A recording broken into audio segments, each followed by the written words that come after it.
Hello friends, ನಾನಿವತ್ತು ತುಂಬ ಟೇಸ್ಟಿಯಾಗಿರುವಂತಹ ಮೈದಾ ಬರ್ಫಿನ ಹೇಗೆ ಮಾಡೋದು ಅಂತ ಹೇಳ್ಕೊಡ್ತಾ ಇದ್ದೀನಿ. ಇದಕ್ಕೆ ಮೇಯ್ನಾಗಿ ನಾವು 3 ಇಂಗ್ರೀಡಿಯೆಂಟ್ಸ್ನ ಯೂಸ್ ಮಾಡ್ತೀವಿ. ಇದಕ್ಕೆ ನಾನಿವಾಗ 1 ಕಪ್ ಮೈದಾ, 1 ಕಪ್ ತುಪ್ಪ, 1 ಕಪ್ ಸಕ್ಕರೆ ಪುಡಿನ ತೊಗೊಂಡಿದ್ದೀನಿ.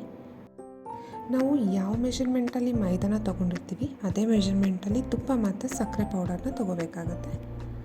ನಾನಿವಾಗ ಇದಕ್ಕೆ ಗಾರ್ನಿಷ್ ಮತ್ತು ಸ್ವಲ್ಪ ಟೇಸ್ಟ್ ಇನ್ನೂ ಚೆನ್ನಾಗಾಗಲಿ ಅಂತ ಹೇಳ್ಬಿಟ್ಟು ಡ್ರೈ ಫ್ರೂಟ್ಸ್ ಅಂದರೆ ಬಾದಾಮ್ ಮತ್ತು ಗೋಡಂಬಿ ಎರಡನ್ನೂ ಈ ಥರ ಸ್ಮಾಲ್ ಪೀಸಸ್ನ ಮಾಡಿಕೊಂಡು ಅದಕ್ಕೆ ತುಪ್ಪ ಹಾಕ್ಕೊಂಡು ಅದನ್ನ ಸ್ವಲ್ಪ ಫ್ರೈ ಮಾಡಿ ಇಟ್ಕೊತಾ ಇದ್ದೀನಿ.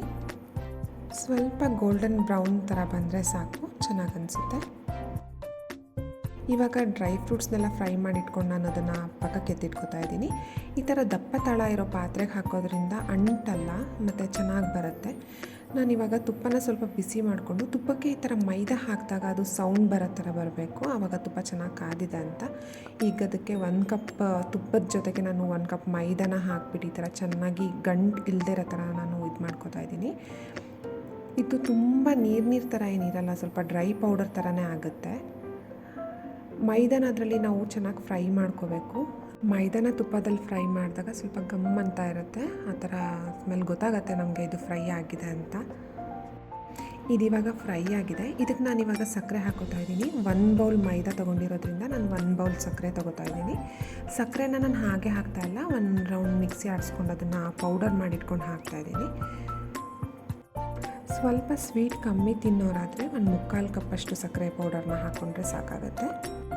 ನಮ್ಮ ಮನೆಯಲ್ಲಿ ಚಿಟ್ಟೆ ಮತ್ತು ಚಾರ್ವಿಕ್ಗೆ ಈ ಸ್ವೀಟ್ ತುಂಬಾ ಇಷ್ಟ. ಅವನದು ಬರ್ಡೇ ಅಂತ ಹೇಳ್ಬಿಟ್ಟು ನಾನು ಈ ಸ್ವೀಟ್ನ ಮಾಡ್ತಾ ಇರೋದು. ಸ್ಕೂಲಿಗೆ ಕೊಟ್ಟು ಕಳ್ಸೋಣ ಅಂತ. ಅವನಿಗೆ ಬೇಕ್ರಿನಲ್ಲಿ ಏನು ಸ್ವೀಟ್ ತಗೊಡ್ಲಿ ಅಂತ ಕೇಳಿದಾಗ ಅವನು ಅಮ್ಮ ನೀನು ಬರ್ಫಿ ಮಾಡ್ತೀಯಲ್ಲ ಅದನ್ನೇ ಮಾಡಿಕೊಡಿ ಸರಿ, ಅದನ್ನೇ ತೊಗೊಂಡು ಹೋಗ್ತೀನಿ ಅಂತ ಹೇಳ್ದೆ. ಸೊ ಹಾಗಾಗಿ ನಾನಿವತ್ತು ಬರ್ಫಿನ ಮನೆಯಲ್ಲೇ ಮಾಡಿಬಿಟ್ಟು ಟೀಚರ್ಸ್ಗೆಲ್ಲ ಕೊಟ್ಟು ಕಳಿಸ್ತಾ ಇದ್ದೀನಿ.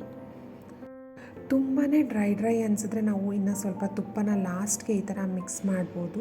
ಸೊ ದಟ್ ನಮಗೆಲ್ಲ ನೀಟಾಗಿ ಹೊಂದ್ಕೊಳ್ಳುತ್ತೆ, ಅದು ಪೀಸಸ್ ಚೆನ್ನಾಗಿ ಬರುತ್ತೆ. ಇವಾಗ ನಾನು ತುಪ್ಪನ ಹಾಕ್ಕೊಂಡು ನೀಟಾಗಿ ಮಿಕ್ಸ್ ಮಾಡ್ಕೊತಾ ಇದ್ದೀನಿ. ಇವಾಗ ಒಂದು ಪ್ಲೇಟ್ಗೆ ತುಪ್ಪನ ಸರೋತಾ ಇದ್ದೀನಿ. ಅದಾದಮೇಲೆ ಈ ಪೌಡರ್ನ ನಾನು ಏನು ಮಿಕ್ಸ್ ಮಾಡ್ಕೊಂಡು ರೆಡಿ ಮಾಡ್ಕೊಂಡಿದ್ದೆ ಅದನ್ನ ಈ ಥರ ಹಾಕ್ಬಿಟ್ಟು ಚೆನ್ನಾಗಿ ಸ್ಪ್ರೆಡ್ ಮಾಡ್ತಾಯಿದ್ದೀನಿ. ಬಿಸಿ ಬಿಸಿ ಇರುವಾಗಲೇ ನಾವು ಈ ಥರ ನೀಟಾಗಿ ಎಲ್ಲ ಸ್ಪ್ರೆಡ್ ಮಾಡಿ ಸ್ವಲ್ಪ ಪ್ಲೇಟ್ನ ಟ್ಯಾಪ್ ಮಾಡಿದ್ರೆ ಅದು ನೀಟಾಗಿ ಎಲ್ಲೂ ಗ್ಯಾಪ್ ಇಲ್ಲದೆ ಇರೋ ಥರ ನೀಟಾಗಿ ಕವರ್ ಆಗುತ್ತೆ. ಪೀಸಸ್ ಚೆನ್ನಾಗಿ ಬರುತ್ತೆ, ಮುರ್ಕೊಳ್ಳೋದು ಆ ಥರ ಎಲ್ಲ ಆಗೋದಿಲ್ಲ. ನೀಟಾಗಿ ಈ ಥರ ಎಲ್ಲ ಕಡೆಯೂ ಸ್ಪ್ರೆಡ್ ಮಾಡಬೇಕು. ಎಲ್ಲನೂ ನೀಟಾಗಿ ಸ್ಪ್ರೆಡ್ ಮಾಡಿದಾಗ ಈ ಥರ ತುಪ್ಪ ಎಲ್ಲ ಸ್ವಲ್ಪ ಮೇಲೆ ಕಾಣೋ ಥರ ಆಗುತ್ತೆ. ಇದಾದಮೇಲೆ ನಾನು ಫಸ್ಟೇ ಫ್ರೈ ಮಾಡಿ ಇಟ್ಕೊಂಡಿದ್ದೆ ಅಲ್ಲ ಗೋಡಂಬಿ ಮತ್ತು ಬಾದಾಮನ್ನ, ಅದನ್ನು ಈ ಥರ ಎಲ್ಲ ಮೇಲ್ಗಡೆ ಸ್ಪ್ರೆಡ್ ಮಾಡ್ತಾಯಿದ್ದೀನಿ. ಇದನ್ನು ಒಳಗಡೆನೂ ಮಿಕ್ಸ್ ಮಾಡಿ ಹಾಕ್ಬೋದು, ಬಟ್ ನಾನು ಚೆನ್ನಾಗಿ ಕಾಣುತ್ತೆ ಅನ್ನೋ ಥರ ಇದು ಮೇಲ್ಗಡೆನೇ ಹಾಕ್ತಾಯಿದ್ದೀನಿ. ಗಾರ್ನಿಷ್ ಥರ ಚೆನ್ನಾಗಿ ಅನಿಸುತ್ತೆ ಅನ್ನೋ ಥರ ಈ ಥರ ಹಾಕ್ತಾಯಿದ್ದೀನಿ. ಇದೆಲ್ಲನೂ ಈ ಥರ ನೀಟಾಗಿ ಹಾಕಿದ್ಮೇಲೆ ಒಂದು ಸ್ಮಾಲ್ ಪ್ಲೇಟ್ ತೊಗೊಂಡು ಅದನ್ನು ಪ್ರೆಸ್ ಮಾಡಿ ಆವಾಗ ಎಲ್ಲ ನೀಟಾಗಿ ಕೂತ್ಕೊಳ್ಳುತ್ತೆ, ಉದುರೋಗೋದು ಆ ಥರ ಎಲ್ಲ ಆಗೋಲ್ಲ. ಚೂರು ಪ್ರೆಸ್ ಮಾಡ್ದಂಗೆ ಮಾಡಬೇಕು. ಇದು ತುಂಬ ಬಿಸಿ ಇರುವಾಗಲೇ ಕಟ್ ಮಾಡಬಾರ್ದು. ನನಗೆ ಗೊತ್ತಾಗಲಿಲ್ಲ ಸ್ಟಾರ್ಟಿಂಗಲ್ಲಿ, ನಾನು ಕಟ್ ಮಾಡಿಬಿಟ್ಟೆ. ಆಮೇಲೆ ಇದು ನಾನು ಈ ಥರ ಪ್ಲೇಟ್ ತೊಗೊಂಡೆಲ್ಲ ಪ್ರೆಸ್ ಮಾಡುವಾಗ ಎಲ್ಲ ಪೀಸಸ್ ಕೂಡ ಮತ್ತೆ ಮರ್ಜ್ ಆಗ್ತಾ ಬಂತು. ಸೊ ನಾನು ಅದು ಸ್ವಲ್ಪ ಡ್ರೈ ಆದಮೇಲೆ ಮತ್ತೆ ಕಟ್ ಮಾಡೋ ಅಂಥ ಕೆಲಸ ಆಯಿತು, ನನಗೆ ಡಬಲ್ ಕೆಲಸ ಆಗಿಬಿಡ್ತು. 30 ಮಿನಿಟ್ಸ್ ಬಿಟ್ಬಿಟ್ಟು ಕಟ್ ಮಾಡಿದ್ರೆ ಸ್ವಲ್ಪ ಆರಿರುತ್ತೆ, ಆವಾಗ ಪೀಸಸ್ ಕೂಡ ಚೆನ್ನಾಗಿ ಬರುತ್ತೆ. ಆಮೇಲೆ ಈ ಥರ ಕಟ್ ಮಾಡ್ಕೊಬೋದು ನೀಟಾಗಿ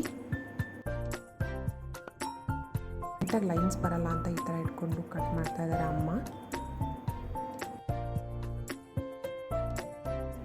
ಈ ಥರ ಕಟ್ ಮಾಡಿದ್ಮೇಲೆ ನಾವು ಇದನ್ನು ಒಂದು 2 to 3 hours ಹಾಗೆ ಬಿಟ್ವಿ. ಅದಾದಮೇಲೆ ನೀಟಾಗಿ ಎಲ್ಲ ಕಡೆನೂ ಈ ಥರ ನೀಟಾಗಿ ಸ್ವೀಟನ್ನ ಬಿಡಿಸ್ಕೊಂಡು ಸುಮ್ಮನೆ ಹಾಗೆ ಎಳ್ದಂಗೆ ಮಾಡ್ಕೊಬೇಕು. ಪಟ್ಟಂತ ತೆಗೆದ್ರೆ ಅದು ಅಷ್ಟು ನೀಟಾಗಿ ಸ್ವೀಟ್ಸ್ ಬರಲ್ಲ, ಮುರ್ಕೊಂಡಂಗೆ ಆಗುತ್ತೆ. ಇವಾಗ ಸ್ವೀಟ್ಸ್ ಎಲ್ಲನೂ ನಾನು ನೀಟಾಗಿ ಎತ್ಕೊಂಡು ಅದನ್ನು ಒಂದು ಬಾಕ್ಸ್ಗೆ ಹಾಕಿಬಿಟ್ಟು ಇಡ್ತಾಯಿದ್ದೀನಿ. ಮತ್ತು ಚಾರ್ವಿಕ್ಕಿಗೆ ನಾಳೆ ಸ್ಕೂಲಲ್ಲಿ ಟೀಚರ್ಸ್ಗೆ ಕೊಡೋಕ್ಕೆ ಅಂತ ಹೇಳ್ಬಿಟ್ಟು ಒಂದಷ್ಟು ಸ್ವೀಟ್ಸ್ನ ನಾನು ಸ್ಕೂಲ್ಗೆ ಕೂಡ ಹಾಕ್ಕೊಟ್ಟಿದ್ದೀನಿ.